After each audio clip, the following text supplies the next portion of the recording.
오늘 오전 주일 예배 본문은 베드로전서 4장 12절부터 19절입니다. 오늘 제목을 고난받는 그리스도인을 위하여라고 잡아봤습니다. 베드로전서 강의 11번째입니다. 지난주는 같은 생각으로 무장하라는 내용으로 설교를 했죠. 역시 그때도 고난에 대한 주제입니다. 예수 그리스도께서 고난을 받았기 때문에 그 의미를 알아야 하는 거죠. 우리는 주의 오실 날이 얼마 남지 않았다는 것을 상기했고, 또 우리의 주적은 사단이다. 그는 거짓말자이며 사람을 해치는 자이므로 이 사탄적인 것들을 잘 분별해서 그들과의 싸움, 영적 싸움에서 우리가 승리해야 된다. 이렇게 말씀을 드렸습니다. 자, 예수 그리스도께서 고난을 받으신 것은 참으로 우리를 향한 사랑이 없다면 그 험한 고난의 길을 못 가셨을 것입니다. 그러나 그것을 통과하신 것으로 봐서 우리를 향한 사랑이 얼마나 큰 것을 우리는 살펴볼 수가 있습니다. 또한 우리는 그리스도의 본을 따라 또 고난을 같이 짊어져야 된다는 이런 사명 혹은 이게 특권입니다. 특권을 잘 견뎌내라는 권면을 했었습니다. 오늘도 역시 고난에 대한 내용인데, 원래 베드로서가 전체적으로 고난이 주제입니다. 저는 강해 설교를 쭉 하고 있는데 재미가 없죠. 강해 설교하면 마지막 때가 되면 사람들이 가려운 길을 시원케 할 선생을 많이 둔다고 했는데, 저는 가려운 길을 시원케 할 그런 제지도 없고 그저 강해서 설교로 밀어나갑니다. 또 마지막 때에 고난이 보이지 않는 거지만 왠지 모르게 우리의 목을 조이고 힘들게 하는, 실체도 없이 힘들게 하는 것이 있어요. 그래서 옛날과 같은 그런 고난은 아니지만 우리에게도 분명히 고난은 있는데 고난의 실체가 없다는 사실. 그렇지만 예수 그리스도의 고난을 통해서 이 고난에서 우리가 승리할 수 있는 진리를 살펴보려고 하는 것입니다. 초대교회의 모습을 잠깐 보시면 10명 내외의 아주 작은 가정교회로 이루어져 것이 초대교회입니다. 요즘처럼 이렇게 대단히 사람이 모일 수가 없는 그런 상황이죠. 오히려 우리 교회가 딱 초대교회랑 맞아요. 그때는 또 예수 그리스도를 믿으면 사회 적응을 못하고 출세길은 막힙니다. 이제 포기를 해야 돼요. 공직이라든가 높은 자리에 가서 일을 하는 걸 아예 포기를 해야 됩니다. 뿐만 아니라 목숨이 위태로워서 그런 정도는 사치에 속하는 거죠. 핍박이 하도 극심해서 교회를 함부로 개방할 수도 없어서 심지어는 보초병까지 세워야 할 정도로. 요즘에는 사람들을 아무나 오라고 환영하곤 하는데, 그때는 누가 오면 그 사람이 교회를 해치는 자인가 아닌가를 봐야만 하는 상황에 있었던 것이 초대교회입니다. 물론 조직화되지도 않았죠. 또 환경이 굉장히 열악합니다. 그런 과정에서도 예배를 드리면 그 예배를 통해서 큰 은혜를 받았고, 그것 때문에 성도들이 삶의 큰 변화를 받은 것이죠. 그러한 그 변화가 바깥 사람들에게 매우 매력적으로 보였던 것입니다. 이들은 늘 이방신들에게 억눌려 있었고 또 제국들의 그 폭력에 위축되어 있었던 터에 오히려 교회 그리스도인들이 참으로 자유롭게 살고 얼굴에 화평이 있고 기쁨이 있는 것을 보게 되는 것입니다. 그 당시 사회도 오늘날처럼 여러 가지 정신적 스트레스에 시달리고 그런 불안한 시대였는데, 교회들이 사는 모습을 통해서 그 자유스러움과 마음의 평안이 그들에게 복음이 되어 오히려 그들이 찾아 물어오고, 이러면 내가 목숨을 걸고 예수를 믿을 수 있겠다고 해서 들어온 것이 그들 초대교회의 상태입니다. 그렇게 해서 그들은 굉장히 그 당시에는 그 교회가 급속도로 부흥했다고 합니다. 오늘날은 그 정반대인데도 불구하고 점점 교회 성도들은 나가는데, 이것은 뭔가 분명히 잘못된 것이죠. 그리스도인들이 성경대로 산다는 자체가 얼마나 커다란 능력인가는 우리는 알 수가 있습니다. 이 고단한 현실에서 그 예수 그리스도의 부활의 능력을 힘입어 온전히 살 때 교회는 활력이 생기고 큰 부흥이 있는 것입니다. 초대교회 모습을 잠깐 살펴봤는데 21세기죠. 오늘날의 문명인들이 사는 모습을 보겠습니다. 21세기에는 예수를 믿는다는 게 그렇게 특별한 일이 아니죠. 서구 문명인들은 다 예수를 믿는 기본 위에서 시작된 나라이기 때문에 특별한 핍박을 받지 않습니다. 다만 좀 제약이 따르고 억압받는 것은 사실인데 그렇다고 사회 진출을 포기할 만큼은 아니고요. 목숨을 잃을 만큼은 아니죠. 물론 오늘날도 북한이나 중국이나 아랍 쪽 지역에서는 목숨이 위태롭기도 합니다. 그러나 우리 보통 서구 문명국에서 사는 그리스도인들은 그런 일은 없습니다. 그럼에도 불구하고 바울은 마지막 날들에 오면 아주 어려운 때가 오리라. 그러니까 우리를 향해서 말하죠. 어려운 때가 있다고 말한다. 겉으로는 어려움이 없이 모든 게 예수 믿는 거가 너무나 쉬운데도 불구하고 사도 바울은 그 예언을 한 것입니다. 오늘날 아주 어려운 때라고 분명히 얘기를 한 것입니다. 이것은 우리가 사자굴 속에 던져지는 고난은 없더라도 실제로 영적으로 매우 어려운 삶을 산다는 뜻이죠.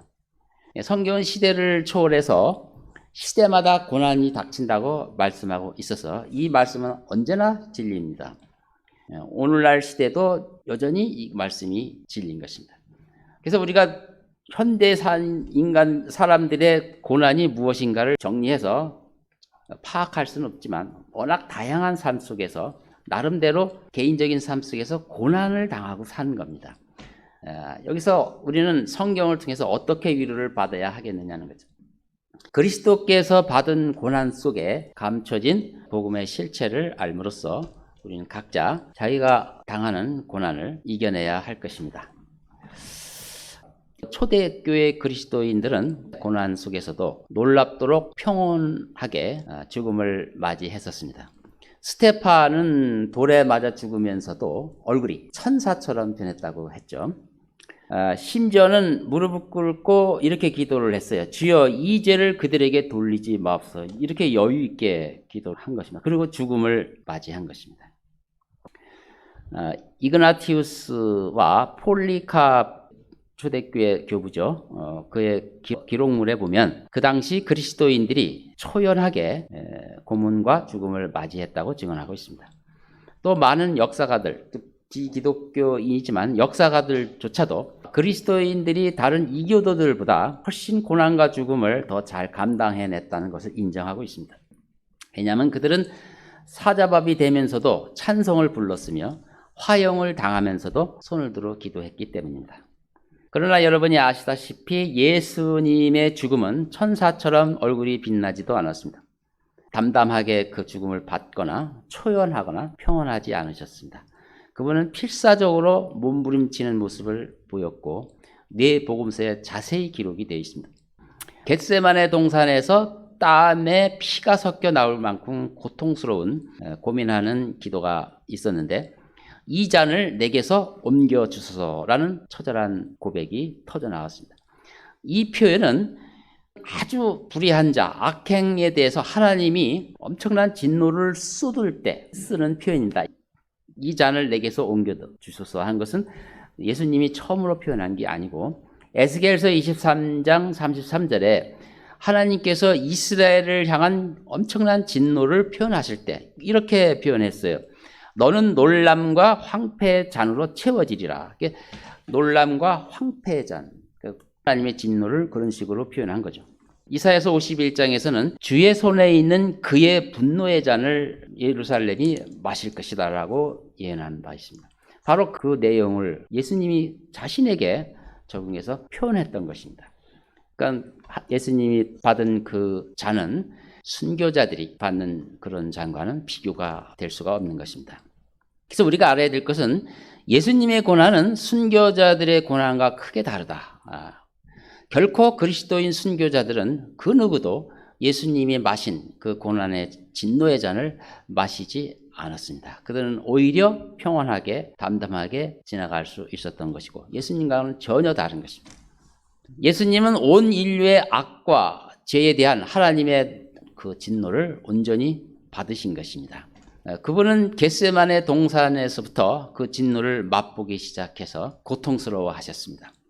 바로 그것은 하나님이 안 계시는 고통, 하나님이 안 계심으로 인해서 받는 고통인 겁니다. 이것을 간단히 말하면 하나님의 부재죠. 하나님이 안 계심 때문에 그분이 그렇게 고통을 당하셨다는 거죠. 여러분 이해가 됩니까? 하나님이 안 계신 거에 대해서 그렇게 고통을 당하시는 예수님의 어떻게 이해할 수가 있겠습니까? 근데 한 가지 이 사실은 우리가 주목을 해야 됩니다. 인간에게는 믿는 자나 안 믿는 자나 최소한 하나님의 은총이 주어집니다. 안 믿는 자라고 해서 하나님이 전혀 무관심한 게 아니라 언제나 떠받들어고 은총을 베풀어 주십니다. 그것을 신학자들은 일반 은총이라고 합니다. 항상 일반 은총이 모든 사람들의 삶을 지탱해주고 있는 것입니다. 그러나 예수님에게는 그 순간 일반 은총마저도 허락되지 않았습니다. 우리는 결코 경험을 못해요. 일반 은총마저 지워진 이 하나님의 부재의 그 고통을 우리는 결코 알 수가 없습니다. 오직 예수님만 그것을 경험하신 것입니다. 인간은 본래 하나님의 형상대로 지어졌기 때문에 하나님의 일반 은총이 거두어지면 견딜 수 없는 것입니다. 인류는 모두 하나님을 힘입어 사는 존재입니다. 그래서 불신자인 헬라인들에게 사도 바울이 아테네에 가서 이렇게 말했습니다. 우리는 그분 안에서 살고 움직이며 존재하느니라. 이것은 그리스도인에게 주는 말씀이 아니고 헬라 철학에 쩌들은 그들에게 준 말이에요. 우리는 그분 안에서 살고, 즉 우리는 모두 죄인이나 의인이나 하나님 안에서 살고 하나님 안에서 움직이며 존재하는 자다. 이렇게 얘기한 거예요. 그게 사실이었습니다. 아무리 악인이고 지옥 갈 죄인이라도 여전히 목숨이 끊어지지 않는 한 그는 여전히 끝까지 하나님의 은혜가 늘 지탱하고 있었던 것이죠. 자, 그런데 예수님은 그 하나님의 은총이 사라진 것입니다. 그래서 겟세마네 동산에서 엄청난 공포를 겪으신 거죠. 네, 온전히 아버지만 위해서 사시던 그분이 하나님으로부터 그 단절에 대한 아픔을 겪은 거죠. 원래 둘도 없는 친구가 어떤 이유로 자신을 외면한다면 여러분 어떻습니까? 정말 그 친구는 둘도 없는 친구였는데 그것을 외면하면 여러분 마음은 견딜 수 없을 것입니다. 또 아내나 자녀를 사랑하는 남편이 사랑하는 자를 잃었다면 얼마나 고통스럽습니까? 사랑하는 자가 잃어버렸을 때 맞는 고통을 여러분 느낄 겁니다. 또 그 사랑의 관계가 오래되고 깊고 친밀할수록 그 단절이 주는 고통은 더 쓰일 것입니다. 성부와 성자 하나님의 그 완전한 사랑의 관계는 인간의 관계와 비교할 수가 없이 깊고 넓은 것입니다. 근데 그 예수님의 공경은 사랑을 잃을 정도가 아니라 오히려 그 사랑을 주고받는 그분이 자신을 향해서 진노를 쏟으시는 그런 경험을 홀로 담당하셔야만 했습니다. 그래서 그 겟세마네 동산은 그분에게 엄청난 공포로 다가왔던 것입니다.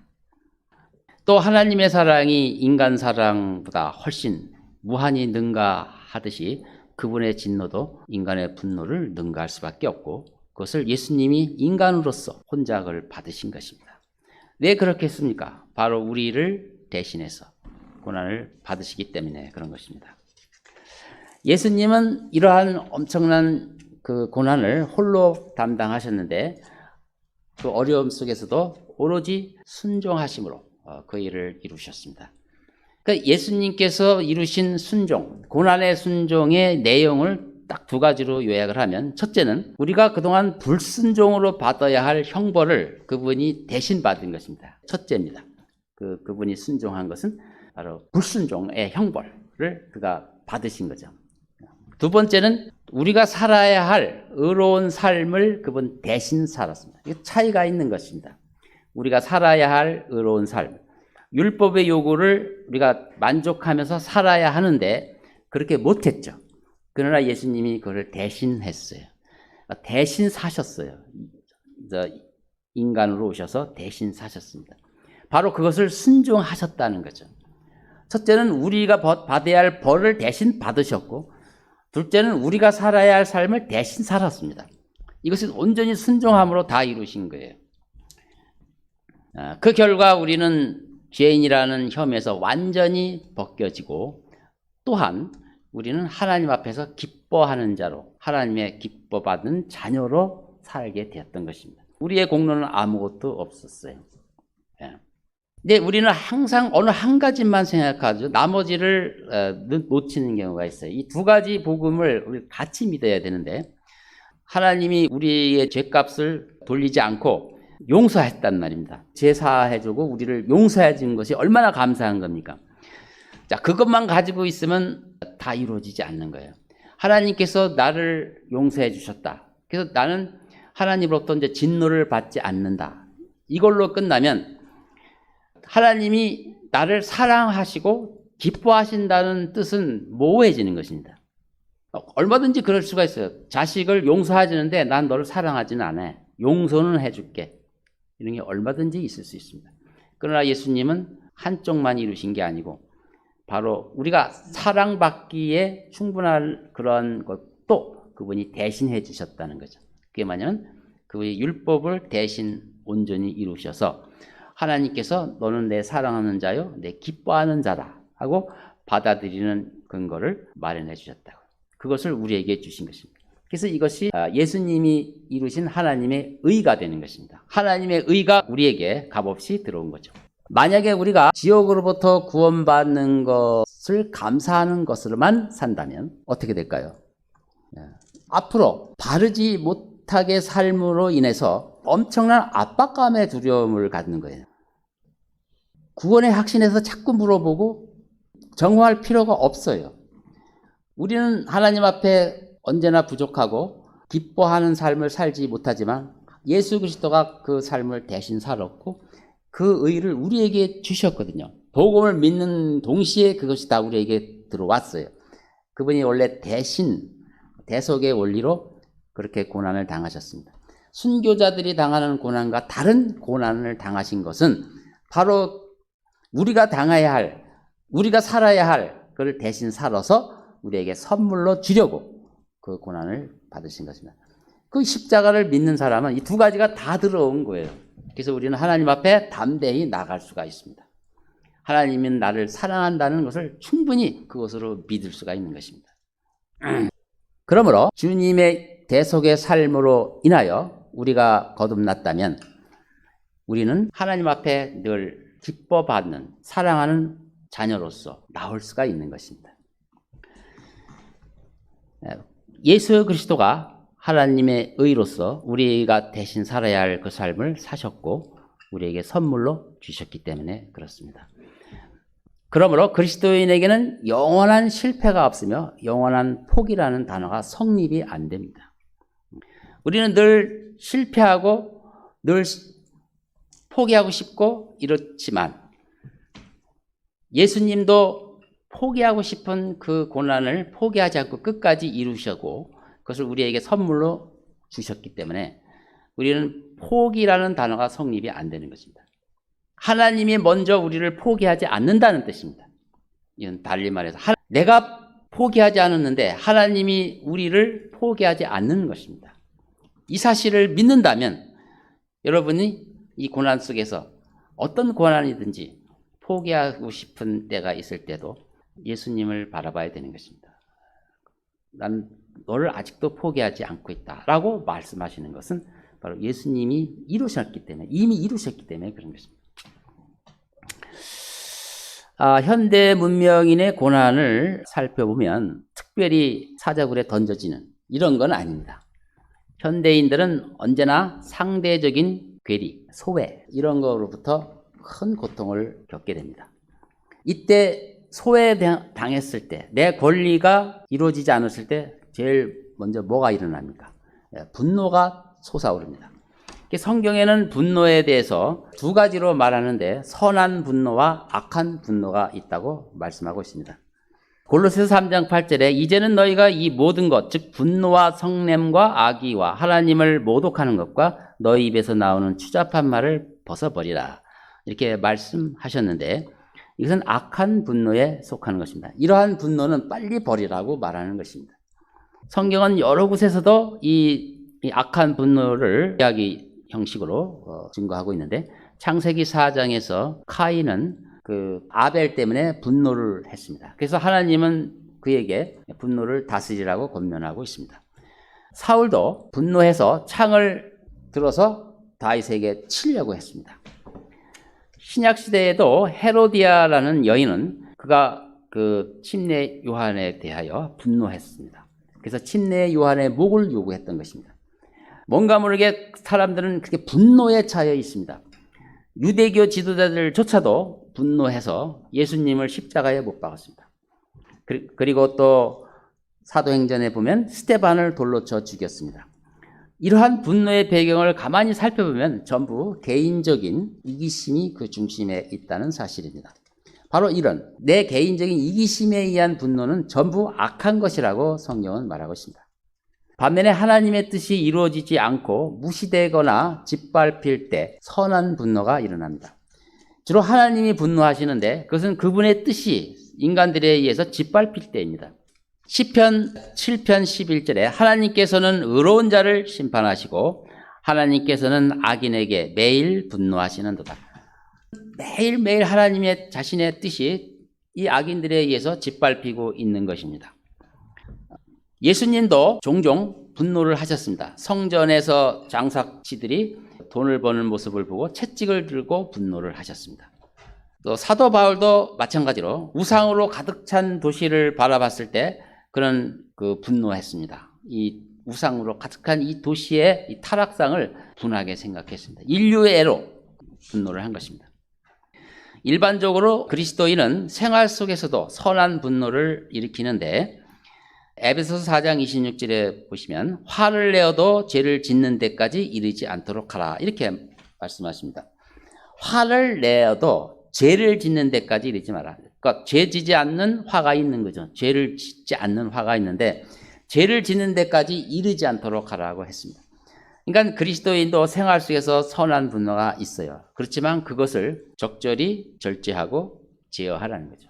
그것이 똑같은 동기라 하더라도 너무 가버리면 그것이 악한 분노가 되고 거기에는 너무 간다는 얘기는 그래서 하나님께 맡기지 못하고 자기 이기심과 결합해서 선한 분노가 또 악한 분노로 변질이 된다는 거죠. 그러니까 이런 것을 조심하라고 또 권면합니다.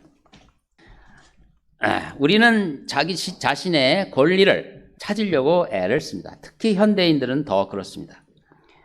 우리는 어떤 권리를 찾기를 원하는가 쭉 나열을 해봤습니다. 한 몇 가지가 되는데 제가 읽어보겠습니다. 개인의 소유물을 지니고 관리할 권리가 있습니다. 또 사생활에 침해받지 않을 권리, 또 개인의 의견을 지니고 표현할 권리, 또 돈을 벌어서 쓸 권리. 빨리 어느 한 권리라도 내가 그것이 막히면 굉장히 분노가 생기는 것입니다. 또 자기 일정을 계획할 권리. 자기 일정도 계획할 권리가 없다면 화가 나겠죠. 다른 사람에게 존경과 순종을 받을 권리. 친구를 얻고 또 선택할 권리도 있습니다. 소유되고 사랑받고 인정받을 권리도 있습니다. 스스로 결정을 내리고 자신의 장래를 결정할 권리도 있습니다. 또 성공할 권리도 있죠. 또 건강할 권리도 있습니다. 왜 나는 이렇게 건강하지 못할까? 데이트를 하거나 결혼할 권리도 있고 자녀를 가질 권리도 있으며 안보와 안전에 대한 권리도 있습니다. 또 여행할 권리도 있고요. 원하는 직업을 가질 권리도 있고 훌륭한 교육을 받을 권리도 있습니다. 아름답고 바람직한 사람이 될 권리도 있으며 즐기고 문제없이 지낼 권리도 있습니다. 또 자녀를 자기식으로 양육할 권리. 이루해할 수 없는 권리가 우리에게 많이 있습니다. 현대인들에게는 이런 권리 목록이 많습니다. 그런데 이러한 권리들 목록을 보면 대부분 자신의 이기심으로 형성된 권리입니다. 앞에서 예를 들었듯이 성경에서 악한 분노로 지적되는 것은 전부 이기심을 배경으로 한다고 말했습니다. 제가 오늘 이렇게 쭉 리스트한 내용들이 내가 가지고 있는 권리로서 이것이 이기적인 거에 근거를 한다면 성경은 그것을 악하다고 말하는 것입니다. 그러니까 악하다고 말하는 것은 해롭다는 뜻이죠. 그러면 그리스도인이라면 이것을 어떻게 해결해야 되겠는가? 성경은 모든 소유가 하나님 것이라는 진리 안에서 이 모든 것이 해결이 되는 것입니다. 시편 24편 1절에 땅과 거기 충만한 것은 주의 것이요 세상과 그 안에 사는 자들도 그러하도다. 그래서 자신뿐만 아니라 자신이 가진 모든 소유와 존재가 하나님께 속했음을 의식적으로 인정할 때 그건 권리가 그것이 악한 분노로 발전하지 않는다는 거죠. 고린도전서 6장 19절에 보면 또한 너희 몸은 너희가 하나님으로부터 받은 바 너희 안에 계신 성령의 전인 것을 알지 못하느냐. 너희는 너희 자신의 것이 아니니라. 이게 하나님 것이라는 것을 봤을 때 우리가 주장하는 이 권리에 대해서 그런 관점에서 살펴보라는 거죠. 성경은 하나님께서 여러분을 돌보시고 필요한 모든 것을 공급하시는 분임을 신뢰하라 이렇게 말씀하십니다. 그러니까 이게 믿음입니다. 이런 보이지 않는 것을 믿는 것이 참 믿음이에요.